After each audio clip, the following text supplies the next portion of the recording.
5,000 years ago, in the golden sands of Giza, something rose from the earth that continues to defy logic and capture the imagination of the entire world. A structure so immense, so precise, and so mysterious that even today, with all of our advanced technology, we struggle to fully explain how it came to exist. I'm talking about the Great Pyramid of Giza. When you stand before it, you don't just see a pile of ancient stones. You see a monument that reaches nearly 150 meters into the sky, built from almost 2.6 million blocks of stone, each one carefully placed with astonishing accuracy. And the most extraordinary part? These blocks were fitted together without mortar. They're so perfectly aligned that in many places you can't even slip a razor blade between them. Each stone weighs between 2 and 15 tons, the size of a modern SUV or even larger. But inside the pyramid lies an even greater mystery. In the king's chamber, the ceiling is made of massive granite beams weighing up to 70 tons each. 70 tons is the weight of a fully loaded locomotive. And yet, thousands of years ago, without cranes, without steel, without electricity, those beams were somehow cut, transported, and lifted into place more than 40 meters above the ground. So here's the question that keeps scientists, engineers, and dreamers awake at night. How did they do it? The explanation most of us were taught in school is simple. Workers built huge ramps of mud and stone, dragged the blocks up the ramps using wooden sledges, and slowly raised the pyramid layer by layer. On the surface, it sounds believable, but when you dig deeper, the story falls apart. Think about what it really means to pull a 70-ton block across sand using ropes and wooden rollers. The rollers would sink under the weight almost instantly. Even if they didn't, the sheer manpower required would have been staggering. Hundreds of men pulling in unison, struggling to drag a block the size of a train car up a slope of sand. And then they would have to repeat this, not once, but millions of times. The ramp itself is another problem. To raise stones to the full height of the pyramid, the ramp would have needed to stretch for miles. In fact, some calculations show that the ramp would have required more material than the pyramid itself. Building the ramp would have been a project equal to, or even greater than, building the pyramid. And yet, no remains of such a colossal ramp have ever been discovered. This leads to an uncomfortable question. If the ramp theory doesn't hold, what else could explain it? Some suggest that the Egyptians used levers and wooden cranes, but would snaps easily under extreme weight. A 70-ton block would crush any wooden crane before it could even leave the ground. Others propose pulleys and rope systems, but the ropes available at the time, made from papyrus or palm fibers, could not withstand such loads. The theories sound clever, but in practice, they collapse under the numbers. And then there is the problem of time.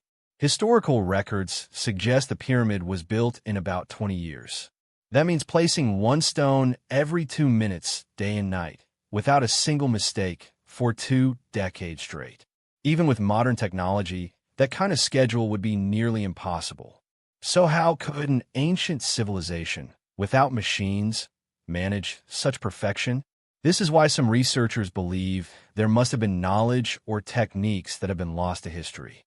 Perhaps the builders understood principles we no longer grasp. One radical idea is that they somehow manipulated gravity, making the stones lighter, easier to move, almost like feathers. To us, this sounds like science fiction. But consider this. To the builders of the pyramid, our world of airplanes, rockets, and smartphones would also seem like pure magic.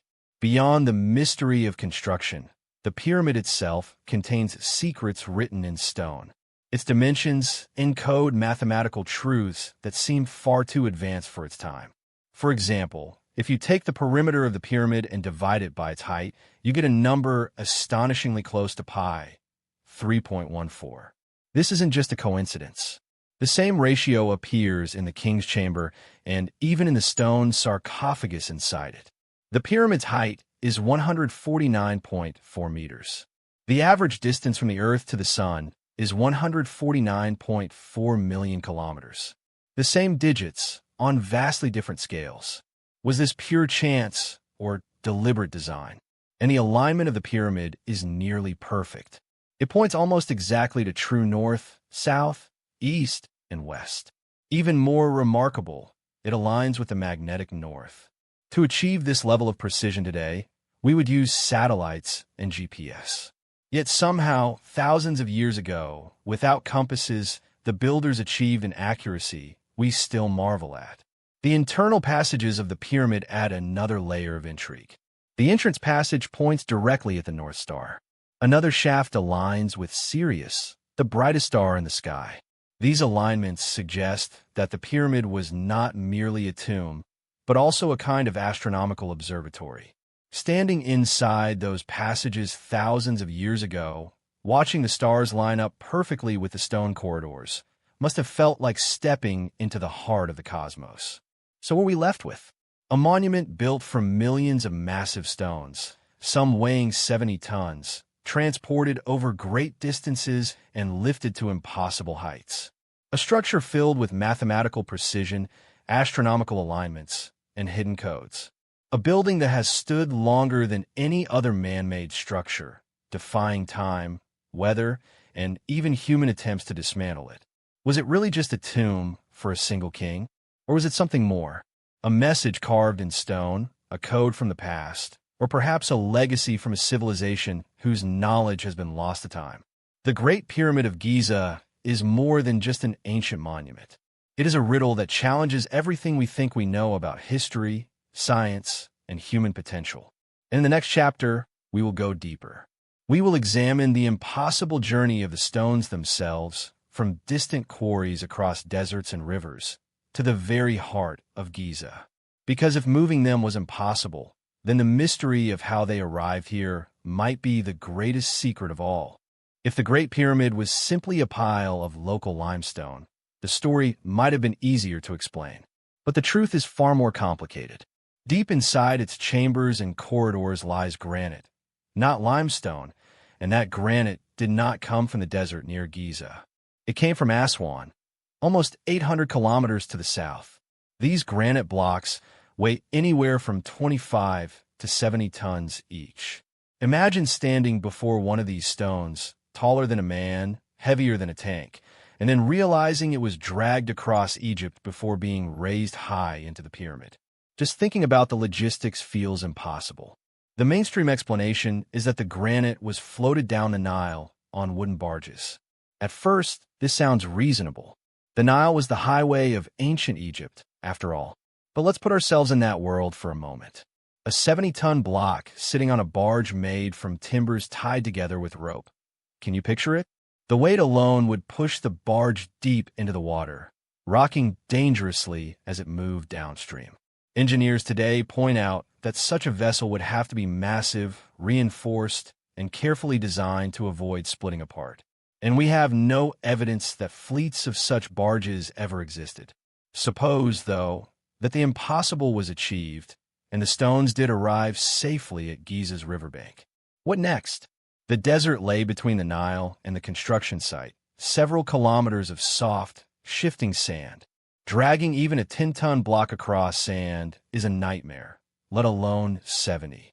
Ancient murals show workers pouring water on sand to make it firmer, pulling statues and stones on wooden sledges. But that only reduces friction by a fraction.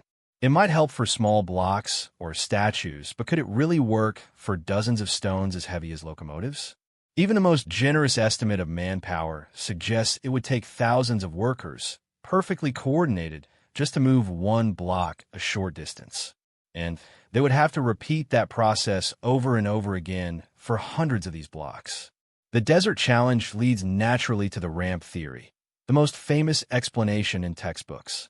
The idea is that as the pyramid grew, a giant ramp of mud brick or limestone chips was built, stretching up to the construction site. Workers would drag stones up the slope, slowly lifting them higher and higher. On paper, it makes sense. In reality, it collapses under its own weight. The ramp would need to be miles long in order to maintain a gentle enough slope for workers to drag stones without the whole thing sliding back down. The amount of material required to build this ramp might have equaled or exceeded the amount used to build the pyramid itself. And remember, After the pyramid was finished, the ramp would have had to be removed. Yet nowhere in Giza do we find traces of this massive earthwork. If it existed, it has vanished without a trace. Some researchers have tried to refine the idea with spiral ramps that wrapped around the pyramid. This would reduce the size of the ramp and allow workers to approach from multiple sides. But such a ramp would have blocked the view of the pyramid's faces during construction, making it impossible to achieve the laser-like alignment we see today. Others have suggested internal ramps hidden inside the pyramid itself.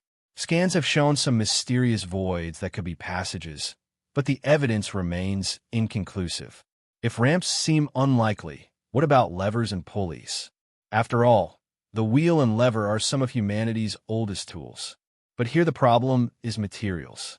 Wood is strong, but not strong enough for 70 tons. Ropes made of papyrus or palm fiber snap under extreme loads. Even if you try to build a primitive crane, it would collapse under the pressure of these monstrous stones. So if not ramps, not cranes, not barges, what then? Some people propose more radical ideas. The notion that the builders might have had access to advanced techniques or lost knowledge. Legends speak of priests using sound, chanting, or vibrations to lift stones into the air. To modern ears, it sounds like fantasy. But we should remember that electricity, airplanes, and rockets once sounded like fantasy too. Perhaps the builders of the pyramid knew something about the natural world that we have forgotten. The biggest problem isn't just how they moved the stones, but how fast they did it. According to traditional estimates, the pyramid was completed in about 20 years. Do the math, and you discover that one block had to be placed every 2 minutes around the clock, day and night, for 2 decades.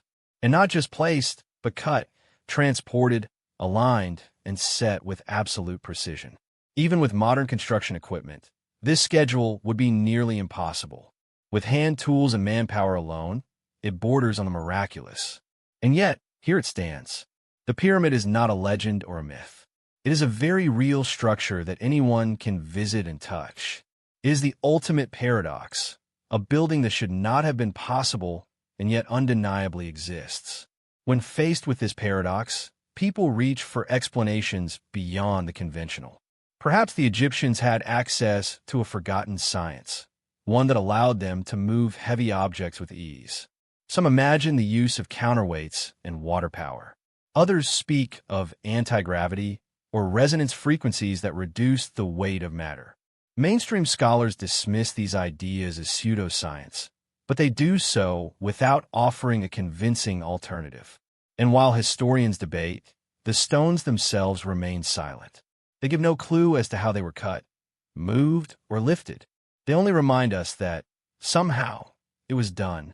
What is certain is that whoever built the pyramid possessed extraordinary organizational skills. The coordination required to quarry, transport, and place millions of stones suggests a society with not only manpower, but also incredible planning and leadership. Even if we strip away the mystery, the achievement remains one of the greatest feats of human determination in history. But the mystery cannot be stripped away so easily, because the pyramid is not just a feat of construction. It is also a mathematical masterpiece. Its proportions encode secrets of geometry, astronomy, and perhaps even cosmology. And in the next chapter, we will turn our attention from the question of how the pyramid was built to why it was built, and what its dimensions reveal about the hidden knowledge of the ancients. The Great Pyramid is often described as a tomb, a resting place for a single king.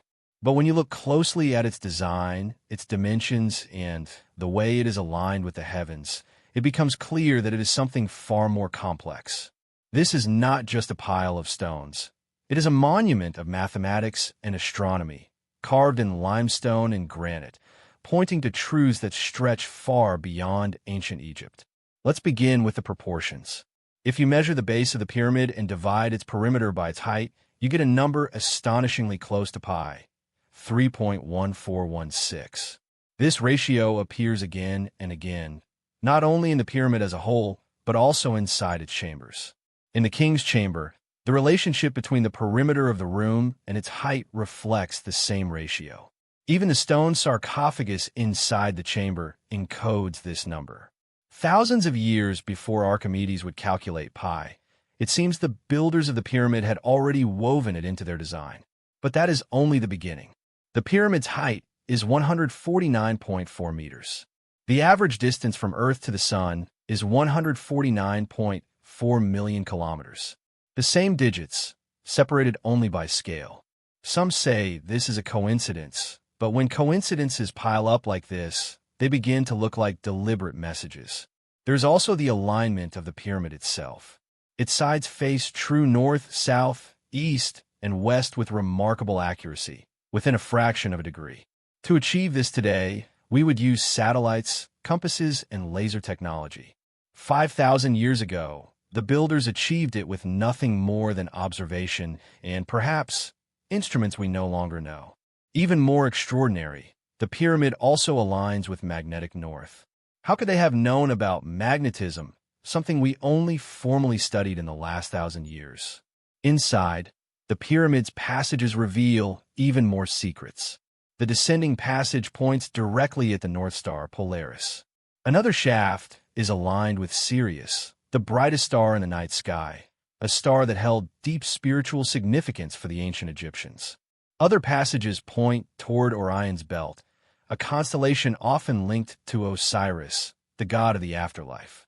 These alignments are so precise that many scholars believe the pyramid was also a kind of observatory, a way to connect the pharaoh not just to the earth but to the heavens. If you stand inside the narrow corridors, you can imagine what it must have been like thousands of years ago. The light of Sirius shining down the passage at a specific time of year. The North Star marking the eternal direction. The pyramid was not just stone. It was a map of the sky, a bridge between heaven and earth. The mathematics does not stop with pi. Some researchers have argued that the golden ratio, phi, also appears in the pyramid's design. The slope of the sides, when measured carefully, approaches the golden angle. This ratio is found everywhere in nature, in the spirals of seashells, the arrangement of leaves, even the structure of galaxies. Was this intentional or simply another coincidence? If intentional, it suggests that the builders understood universal principles of harmony and proportion. And then there is the question of scale. The base of the pyramid is about 230 meters on each side. Multiply this by 43,200 and you get a number astonishingly close to the circumference of the Earth at the equator. The height of the pyramid, multiplied by the same factor, corresponds almost exactly to the polar radius of the Earth. In other words, the pyramid is a scale model of the planet itself. How could the builders have known the size of the Earth with such precision, thousands of years before modern science? One possibility is that they didn't guess. They knew, perhaps through advanced observations of the stars and careful geometry, or perhaps through knowledge passed down from an earlier civilization. Some believe the pyramid holds the legacy of a forgotten culture, one that measured the earth and the heavens long before recorded history. These mathematical relationships suggest that the pyramid was never just a tomb. It was a message, a code carved in stone, a way of preserving knowledge for future generations. A reminder that numbers, geometry, and the cosmos are deeply connected. And there is more. The pyramid once shone with smooth, white casing stones made of polished Tara limestone. In the bright sun of Egypt, the pyramid would have gleamed like a giant mirror, reflecting light for miles around. Some believe it could have been seen from space, a beacon to the heavens. At night, under the stars, it would have glowed in the moonlight, a perfect triangle pointing upward, as if guiding the soul of the pharaoh, or perhaps guiding humanity itself towards something greater. The energy of the pyramid also sparks debate. Some researchers argue that its shape, size, and orientation allow it to focus energy in unusual ways. Experiments with pyramid-shaped structures have shown strange effects on plants, water, and even razor blades. Could the pyramid itself have been designed to harness natural energy, perhaps from the Earth or the cosmos? Mainstream science dismisses this, but the possibility lingers because the design is too perfect to ignore. The more we study, the more questions arise. Why does the pyramid contain hidden chambers and mysterious voids that even today we cannot fully explore? Why are there no inscriptions inside the Great Pyramid, unlike other Egyptian tombs that are covered with texts and carvings? Was it truly meant to be a burial place, or was that simply a later interpretation? When you add all these mysteries together, the pi ratio, the golden ratio, the alignment with the stars, the scale model of the Earth, you begin to realize that the Great Pyramid may not have been built just for one man. It may have been built as a message to all of humanity, a message about our place in the universe, about the connection between earth and sky, about the language of mathematics that transcends time. And yet, for all we think we know, we are still only scratching the surface. The stones are silent, but the numbers speak. They whisper of secrets we do not yet understand, knowledge that might have been lost in the sands of time. Perhaps the pyramid is a library, not of books, but of geometry, a record written not in ink, but in stone. So the question shifts, not only how the pyramid was built, but why. Why encode pi? Why align with Sirius and Orion? Why make the dimensions reflect the Earth and the Sun? Was it an accident or a deliberate attempt to leave behind a cosmic message? In the next chapter, we will dive into the theories about who built the pyramid and why. Was it truly the Egyptians of the 4th dynasty, using nothing but copper tools and manpower? Or was it something more, a legacy of a forgotten civilization, or even a gift from beyond the stars? Whatever the truth may be, the Great Pyramid continues to defy explanation, standing as both a riddle and a revelation in the sands of time. The deeper you step into the Great Pyramid, the stranger the mystery becomes. From the outside, it appears like a massive triangle of stone, silent and immovable. But inside, it is a labyrinth of passages and chambers that seem to serve purposes far beyond a simple tomb. Every angle, every corridor, every shaft is aligned with astonishing precision, as if the builders were following a blueprint written not just on paper, but in the stars themselves. The first thing you notice when you enter is the descending passage. Narrow, dark, and steep, it plunges downward into the earth. It does not lead to treasure or a grand burial hall, but to an unfinished subterranean chamber carved into the bedrock. Why begin a pyramid with a chamber that was never used? Some say it was abandoned after a change in design. Others believe it was a symbolic entrance to the underworld, a connection to the deep earth. But what is certain is that this passage points directly toward the North Star, Polaris. At a specific moment in history, if you stood in that dark tunnel and looked up, you would see the star shining down perfectly through the shaft, like a cosmic arrow pointing to eternity. Further inside lies the ascending passage, leading upward to the Grand Gallery, one of the most breathtaking spaces in the entire structure. The gallery stretches nearly 50 meters long, its ceiling soaring high above, lined with corbelled stone blocks that fit together with stunning precision. Standing there feels like stepping into a cathedral of stone, a place designed not just for function, but for awe. Some researchers believe the gallery served as a staging ground, perhaps to maneuver the massive granite beams that form the ceiling of the king's chamber. Others suspect it had a ritual purpose, a place where sound, light, and energy could resonate in ways we barely understand. The king's chamber itself is another enigma. Built entirely from massive granite blocks hauled from Aswan, its walls and ceiling are flawless in their geometry. The sarcophagus inside is too large to have been brought in after construction, meaning it was placed there before the chamber was sealed.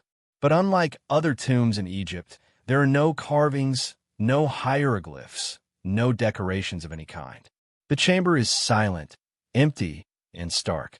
If this was truly meant as a burial place for a pharaoh, why would it lack the inscriptions and artwork that covered every other royal tomb? Above the king's chamber are a series of smaller cavities, often called relieving chambers, capped by enormous granite beams, each weighing dozens of tons. Their purpose is supposedly to distribute the weight of the pyramid and prevent collapse. But some researchers believe these spaces also served another function, perhaps to tune or amplify vibrations, like the chambers of a musical instrument. When people stand inside the king's chamber and chant or strike a note, the room resonates with deep, powerful tones. It feels less like a tomb and more like a machine designed to interact with sound and energy. Then there are the shafts, narrow tunnels only a few inches wide, cutting through solid stone. Some extend from the king's chamber and the so-called queen's chamber, pointing directly to specific stars. One aligns with Sirius, the brightest star in the sky and sacred to the goddess Isis. Another aligns with Orion's belt, the celestial representation of Osiris, lord of the afterlife. These alignments are too precise to be accidental. It is as if the pyramid was built as a cosmic gateway, linking the pharaoh's soul to the heavens, ensuring that in death he would join the gods among the stars. But perhaps the most puzzling aspect of the pyramid is what we have not yet seen. In recent years, scientists have used advanced scanning techniques to peer inside the pyramid without drilling or damaging it. What they found shocked the world. Vast hidden voids and cavities, spaces that do not appear on any ancient plans. Some are as large as a passenger plane, and yet they remain unexplored. What lies inside them? More chambers? More knowledge? Or are they simply structural features we do not yet understand? The pyramid guards its secrets carefully. Imagine what it must have been like in its original state. The entire structure was once covered with smooth, gleaming white, casing stones of polished limestone. In the blazing Egyptian sun, the pyramid would have glowed like a giant mirror, visible for miles across the desert. Some say it was even capped with a golden pyramidion, a gleaming beacon that reflected the sun's rays. Day and night, it would have been impossible to ignore a man-made mountain that looked as though it connected heaven and earth. The positioning of the pyramid adds to the mystery. It sits at the very center of Earth's landmass, almost as if deliberately placed to mark a global coordinate. The four sides are aligned almost perfectly with the cardinal directions, within a fraction of a degree. To achieve such accuracy, the builders would have needed knowledge of astronomy, geometry, and geography far beyond what we usually credit to ancient civilizations. So what was the pyramid for? If not just a tomb, then what purpose did it serve? Some believe it was an initiation chamber, where priests and pharaohs underwent spiritual journeys. Others think it was a power plant of sorts, designed to harness natural energies of the earth. There are even those who believe it was a transmitter, a beacon built to communicate with the stars. The truth is, we don't know.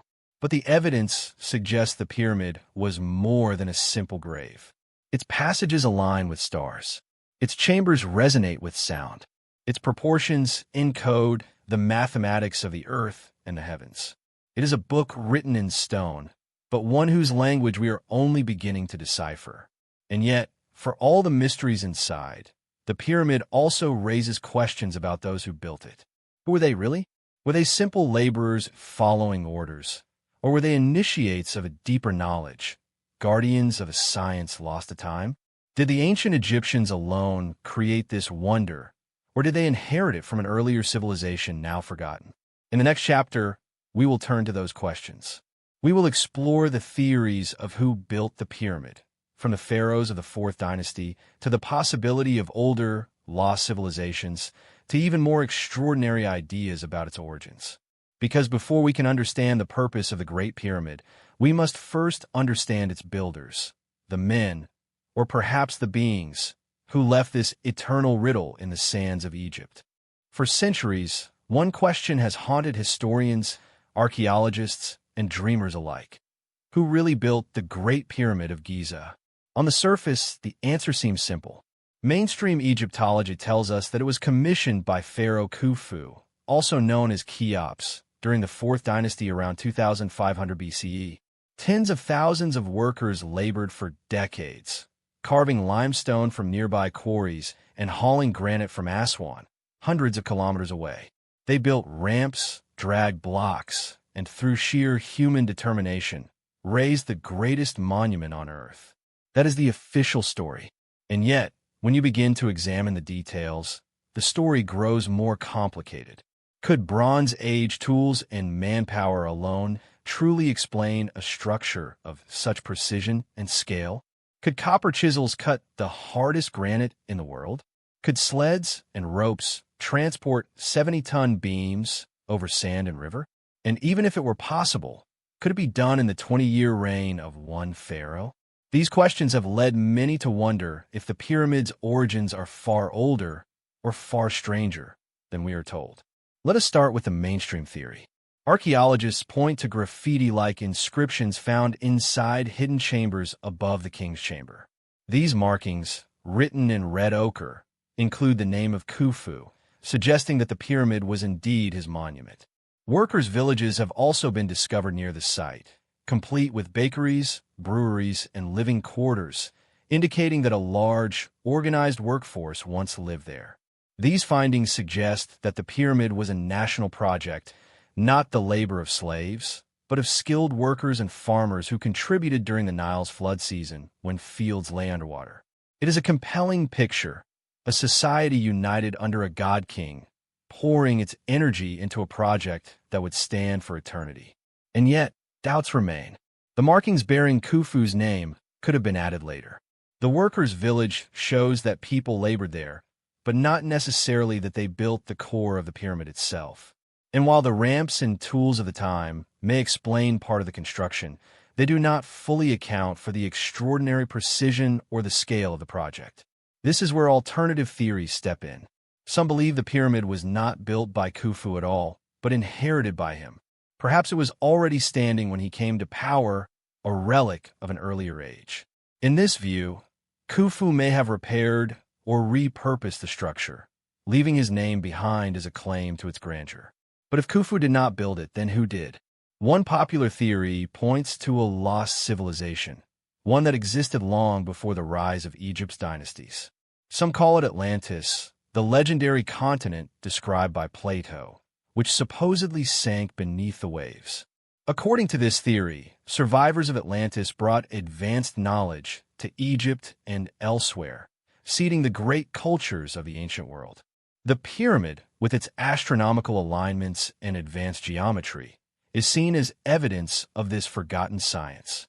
Another line of thought suggests that the pyramid may be far older than 2500 BCE. Some geologists point to erosion patterns on the Sphinx, which sits nearby on the Giza Plateau. They argue that the weathering looks more like the result of centuries of heavy rainfall than mere wind and sand.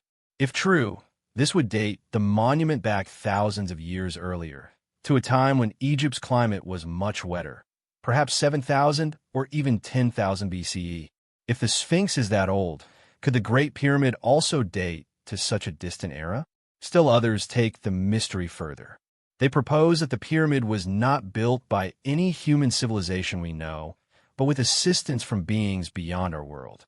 To them, the scale, precision, and astronomical connections are so extraordinary that they cannot be explained by ancient technology alone.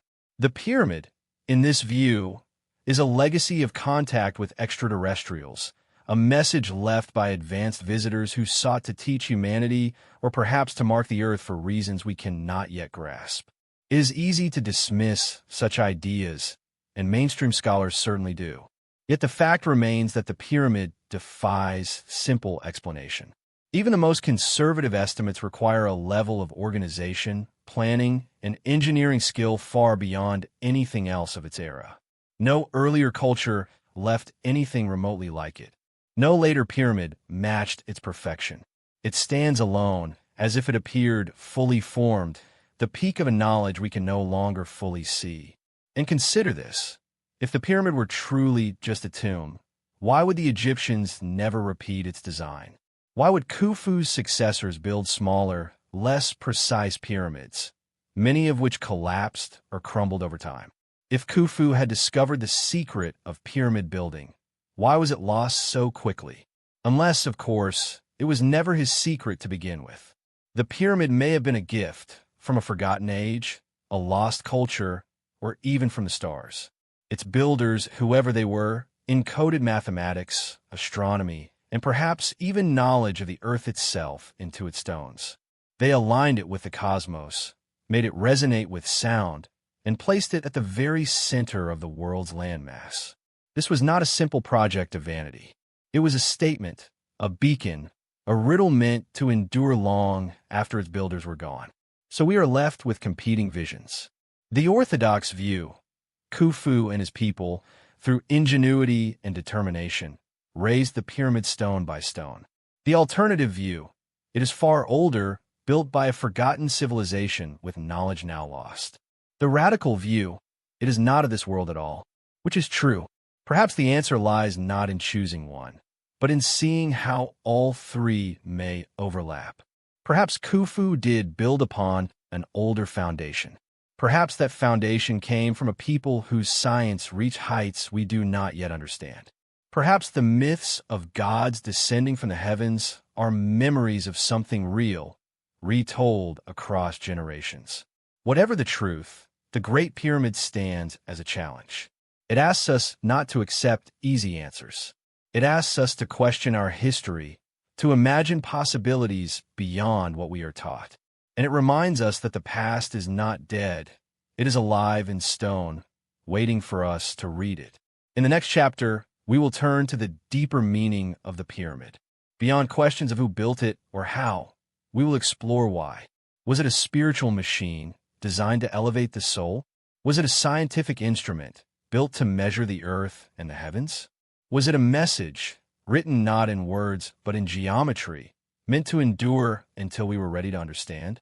The answers may change the way we see not only the past, but our future as well. The Great Pyramid of Giza.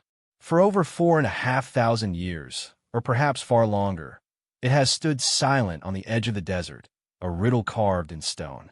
We have walked its passages, studied its chambers, measured its angles, and still, the mystery grows deeper. Who built it? How was it constructed? And most importantly, why? We have seen that the pyramid is far more than a simple tomb. Its passages align with stars. Its proportions encode the mathematics of earth and the heavens. Its chambers resonate with sound, as if designed not just for the dead, but for the living to touch something greater. It stands at the center of the world's landmass, pointing perfectly to the cardinal directions, as though it were meant to be a marker, a beacon, a message. Mainstream history tells us it was built by Pharaoh Khufu. Alternative theories suggest it was inherited from a forgotten civilization, or perhaps even gifted by beings from beyond our world. Each possibility leaves us with awe. Each one forces us to admit how little we truly know. And perhaps that is the true purpose of the pyramid. Not simply to be explained, but to inspire questions, to challenge our certainty, to remind us that human history may be far richer, far stranger, and far more mysterious than we dare to believe. When you stand before the Great Pyramid, you cannot help but feel small, and yet strangely connected to something vast. You sense the hands of people who lived thousands of years ago, shaping stone with purpose. You sense the alignment of the stars above, guiding the work. And you sense, deep down, that this monument is not just about the past. It is about the future. It is about us. Because if the Great Pyramid is a message, then it was not written for the pharaohs. It was written for humanity. A message of endurance, of wonder, of mystery. A reminder that even in stone, knowledge and spirit can transcend time. And that brings us here to the end of our journey, but not the end of the story. The pyramid will continue to stand, watching as centuries pass, whispering its secrets to those willing to listen. Here on Secrets and Wonders, our mission is to explore those mysteries, to ask the questions others ignore, to look beyond the ordinary and step into the extraordinary. The Great Pyramid is only one chapter in the endless book of wonders that surround us, and we will continue turning the pages together. So if this journey left you in awe, if it made you pause and wonder about the world we live in, then stay with us. Subscribe, join the community, and keep exploring the unknown with us. Because here, we believe that the greatest adventure is not just in discovering answers, but in learning to ask the right questions. The Great Pyramid of Giza stands as a monument to mystery. And as long as it stands, humanity will never stop seeking the truth. This is Secrets and Wonders, where the world's greatest mysteries come alive. Until next time, keep searching, keep questioning, and above all, keep wondering.